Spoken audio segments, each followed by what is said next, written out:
I love tea because it's dear to my heart because I grew up with it. It's a very day-to-day activity for Chinese families. I grew up watching my grandparents having tea in between meal times, and we would sit down and prepare tea together. It's so fun and relaxing and connecting.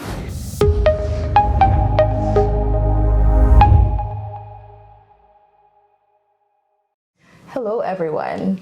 Welcome to Meta Transitions. I am your host, Trisha K. Williams, and today we're going to be talking with Daisy all about tea rituals. We're starting a new series on self-care. So Daisy, tell our audience a little bit about you.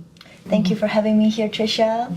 My name is Daisy Bai. I am a registered clinical counselor in private practice. My counseling practice name is called Daisy Bai Counseling, pretty straightforward. I love making tea. I love attending to tea ceremonies. When I was in Japan studying, is one of the favorite things that I just can't stop talking about. Yes. And I love tea because it also has it's dear to my heart because I grew up with it. It's a very day-to-day activity for Chinese families. I grew up watching my grandparents having tea in between meal times, and we would sit down and prepare tea together. It's so fun and relaxing and connecting. And I'm really excited to share how to make things, how to make the teas, and introduce to you some histories behind the tea and the steps to prepare them so you can enjoy it and have its best flavors. Wonderful. I'm looking forward to it. I'm also looking forward to tasting the tea, all the things. So maybe we could start with you sharing a little bit about the history and some context about the tea. Yes, for sure. So tea has a really long history in humanity. It can be dated to as far back as 2700 BCE, so it's about like almost 5,000 years ago. And the tea tree plant is called Camellia sinensis. It is primarily grown in Asia, like East Asia. So really in China a lot of times. And then it was introduced to India in the 1800s, and then introduced to the UK and Europe through colonization. But primarily it was a native plant of China, of East Asia. And first evidence of tea was found when people were just picking the fresh tea leaves from this tea tree and boiling it in water. They were serving it as a medicinal drink. So there are some writings about it in TCM, traditional Chinese medicine, but even like before that, people were using it to detoxify their organs, to increase energy, increase concentration, to serve as a digestive aid. That's why we always drink it after mealtime. Right. And it's just like a lot of really great health benefit to people that were living at the time. And then what's interesting is that when Zen Buddhism and Taoism started to flourish in China, the tea leaves were offered to masters and disciples during their really long meditation practices. Right. Wow. I could see how that would aid them a lot. Yes, for sure. Like it chases away the drowsiness and help them to stay the most conscious state of mind, so then they can go through the really strenuous long studies and meditation seating that they had to do. And then also another really important fact is important thing to talk about in tea, I think, is the concept of wabisabi, which is a Japanese term. And how tea got introduced to Japan was through really like many hundreds of years ago. I think it was the Song Dynasty or Tang Dynasty, when China had a lot of power, a lot of influence in especially Asia at the time. So they were sending a lot of cultural ambassadors to introduce what they think is really great about Chinese culture and influencing and teaching other countries. So at the time, tea ceremonies, which was originated in China, got introduced to Japan. Yes. And then for the next few hundreds of years, Japan had incorporated into their own culture and preserved it, I would say even at so many levels better than what China did, because China was really famous for overthrowing their own emperors every few hundred years. So a lot of these traditions got lost, unfortunately. But Japan did a wonderful job in preserving a lot of these cultural heritages. When we talk about tea ceremony, it is a really holistic experience. It's not just merely brewing the tea and drinking it. It's usually served in the context of like group gathering. It could be like like an artistic performance, but also has a lot of spiritual roots in it, pertaining to Zen Buddhism. Right.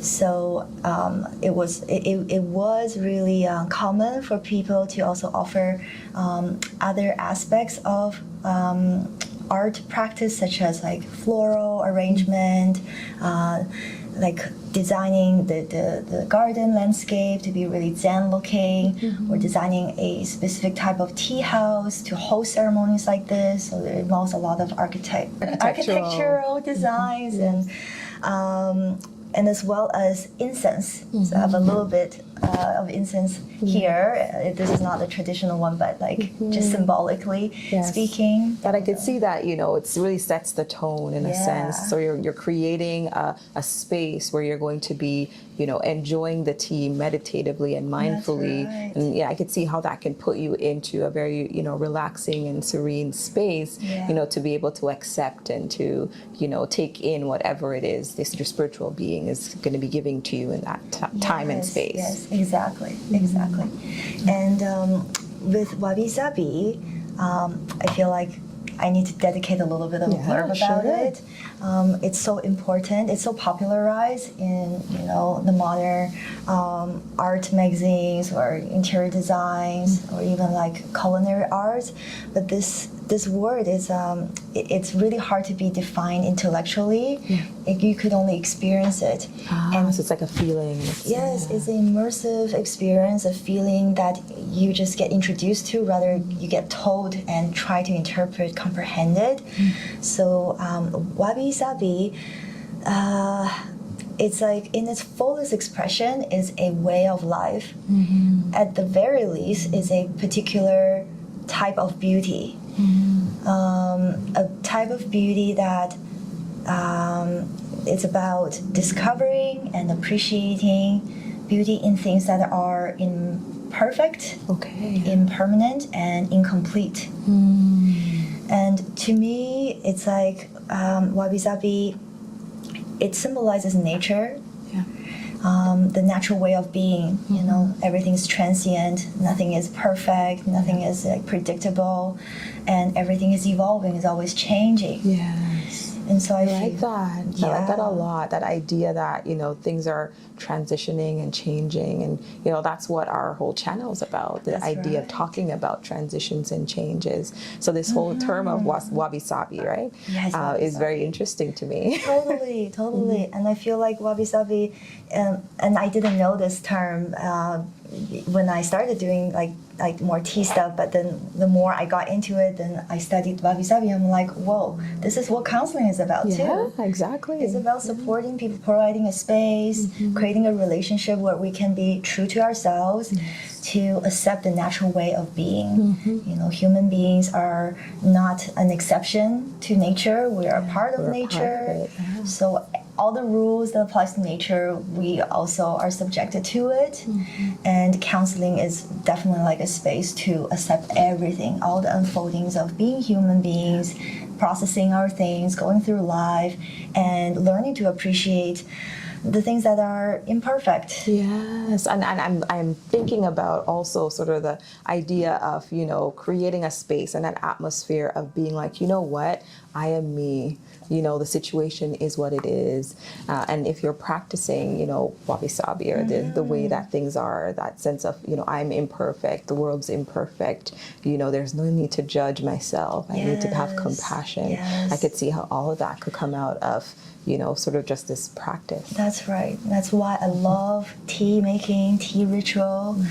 I feel like it's a delightful and delicious way to bridge life from its ordinary, mundane, mindless kind of form to a more conscious, mindful, soulful, and sacred way of being present with our lives and ourselves. Yes, yes, definitely. All right. Well, thank you so much for sharing, Yeah. the history behind tea and the context. Like now when I, brew or make a cup of tea, I'll be thinking about your words and being like, okay, I need to be more mindful and to practice what is right now. I think it will definitely have more meaning for me. Yeah, great. All right. Well, Daisy, I am so excited to see, the tea rituals, but I see that you have a few teas here.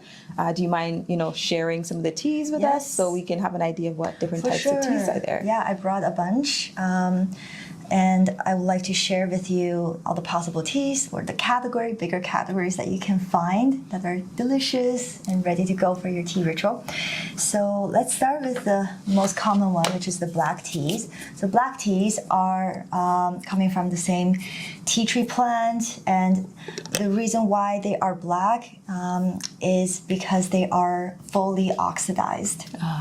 So after you pick the leaves, they let it sit in a place and then basically naturally oxidize, but they're not fermented. There's a misconception. Oh, and you can smell this. This one has bergamot in it. It's a Earl Grey. This is actually from Urban Tea Merchant. And then this one is from Half Day, and it's a rose tea. Well, I'm gonna like this one already. Oh. The floral on that is so good.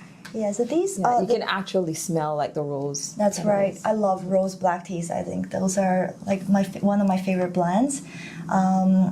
And these two I'm showing you are not traditional Chinese teas per se. These are more like the modern spin, but they're just so beautiful. The traditional black teas, they don't have any additional flavors or ingredients added to it. It's just pure black tea. I don't have anything on my hand right now, but you can definitely find them in loose tea leaf sections as well. There's quite a few really good ones that you could find. And then the second category would be green teas, which is also very popular. Oh, by the way, I should say the black teas, you should brew it for about 2 to 3 minutes, and depending on the type of black tea, no more than 3 minutes. And if you like it a little bit less bitter, you should stick it to even 1 to 1.5 minutes with 90 degrees to 100 degrees water. The second category is green tea. This one I have the Fukamushi from Nikaido. This is one of my favorite tea stores in Steveston, and they have really great imports from Japan. Green teas are not processed the same way as black teas, hence the color is very green. And green teas are picked from the trees, and they don't let it oxidize like black teas. That's why they retain the green. I see that. The green color of it, and it also retains most of the antioxidants. This is really good for anti-aging, antioxidation purpose. And what they do after they pick the leaves from the trees is they steam it. They either steam it or they cook it in some way to prevent the oxidation from happening. Yeah, so this one is a steamed one. It's actually called deep steamed. And another variation of green tea, well, actually two of them. One is matcha, very popular, pricey, but so good. This one is basically the same idea as the normal green teas, except that they're really premium. Like the leaves are really young, really tender leaves, and they steam it and then they grind it into powders. It's very high quality, and it takes a lot more tea leaves to make a little bit of a matcha. That's why they're really expensive, but really great. And another version of it is kukicha, and this one is a hojicha. This is also similar to like green tea, but they use sort of not the leaf. They use the branches or the stems. Yes. So That's why it's Matcha. And this one is a roasted one. So they're darker in color, like barks. Right. So this has a really nice caramel roasted flavor. Yes, It's one of it my favorites. It smells really good. Yeah, I love it so much. You can still smell the, green tea, but it's sort of like has maybe a deeper, depth of flavor. Yeah, and it's very low in caffeine, so it's very safe to drink at nighttime, I'd say. Oh, okay, let me see the name. Cha. Okay, I like anything that's less caffeine. Yes, for sure. And then just put this aside. And what else? So that's green tea. Then the third category is white tea. So this one is from my favorite tea shop. It's called O5 Tea Bar. The owners, they travel to Asia to actually meet the tea farmers, and they bring the tea back. Oh, farm to table. Yes, totally. Yeah. Farm to cup. This one is called Old Tree White Moonlight. It's a Chinese white tea. Oops. The tea leaves are very delicate and in flavor. So white tea differs from green tea and black tea in that it's very minimally processed, almost no process at all, and very minimally oxidized. Yeah. To retain its very subtle and delicate flavors. Yeah, I see that. Yeah. And the way to prepare the white tea is use 90 degrees hot water, and then you brew it for a bit longer time so that actually this one particularly is 90 seconds, but a lot of the white teas you actually can brew it for longer depending on the particular teas. I like to brew it for longer because I like to have a little bit more flavor. Mm-hmm. But if you like the subtleties of white tea, you can do it shorter. I skipped the green tea brewing instructions, but the green tea ones, very delicate. Mm-hmm. This is where I think most people tend to make mistake is they put boiling hot water in green tea. In green tea, and then they let it sit in the cup forever. Yes. It really is the best way to ruin your tea. So please don't do that. Keep it under 70 degrees, most optimum 60 degrees, especially for high quality green teas like Matcha, and even for this one, or Gyokulo, which is a really high-end green tea. Keep it to 60 degrees, so then the flavor, the umami, is the most obvious. And brew it for no longer than 2 minutes.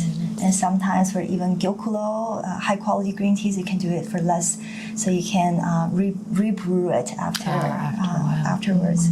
Yeah. Makes sense. And then last category I want to introduce to is the herbal teas. So this is not really traditional tea tree plant. Like, people in various countries, various cultures, they drink tea. It's just not from the Chinese tea plant. Mm-hmm. So like hibiscus, this is a very sweet and hard red flower. I think from Central America or South America. South America, yes. We use this in so it's South America and from Africa. So we use it in Jamaica as well. We call it sorrel. Hot countries. Yeah. Yeah. So this tea I just got from Istanbul. Oh wow. Oh yeah, you gotta smell it. Oh my god. Oh, that smells so good. Wow. Yeah, it has a lot of flowers, flower buds, citrus peels. I'm already seeing dandelions. Yes. And rose petals. Yeah, and even some, daisy-looking things, probably chamomile. Yeah, so delicious. This one does have some green tea in it, but then they also have like non-decaffeinated ones without green tea. Mm-hmm. But I consider these more of a mix of our herbal teas. Sure. And one of my favorite herbal teas is peppermint. Mm-hmm. This one is also from O5 Tea Bar. It's wildly harvested. So good. Yeah, so this is very different than the tea bag ones, With the herbal teas, whatever you buy, whether blended version or just like pure herbs, they're really great for health benefit purposes. Decaffeinated, you brew it for longer time. So this one is 90 to 100 degrees water, and you can brew it anywhere between like 5 to 7 minutes because it won't get that bitter taste from the actual teas. Makes sense. All right. No, this is a variety of different flavors, and I think what I'm hearing here is timing. Very important. And temperature. Yes. Great. Wow. Thank you so much for having me. No, thank you. I appreciate it. Yeah, it's so lovely to share my love and passion, appreciation of tea and wabi-sabi with you, and hopefully reaching to more people, more audience who could really start forming this intimate, beautiful, delicious relationship with teas. Yes. I appreciate it as well. Thank you. Yeah. All right. Well, there you have it, everyone. Hopefully you'll be able to replicate some of the tea rituals in your home. And remember, again, to some of the things that I've learned. So I'll just share a little bit. So remember the temperature, right, of the tea is very important. Also remember the timing of the tea as well. And remember to take everything in, wabi-sabi, the idea that, everything is imperfect, everything is sort of, natural, and needing to connect with everything that's around you, and recognizing that, things are what they are in the moment and just accepting them. So that's what I'm taking away, being mindful in the moment and present when you're drinking tea, and the tasting of it and the smelling of it. And, if you engross yourself in the whole process, you're really just connecting with the tea and with the atmosphere. So hopefully you can do the same in your home. Well said.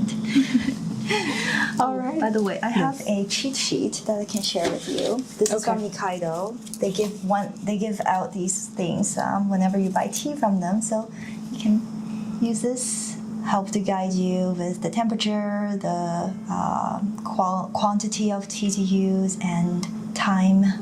Nice. Okay, so now, Daisy, how can the lovely people contact you? For those who are like, I watch this program, I really want to go experience having therapy with Daisy and doing a tea ritual with her, how can they contact you? Right, the best way to reach me at is my website. Please go to Daisy Bai Counseling with double.ca.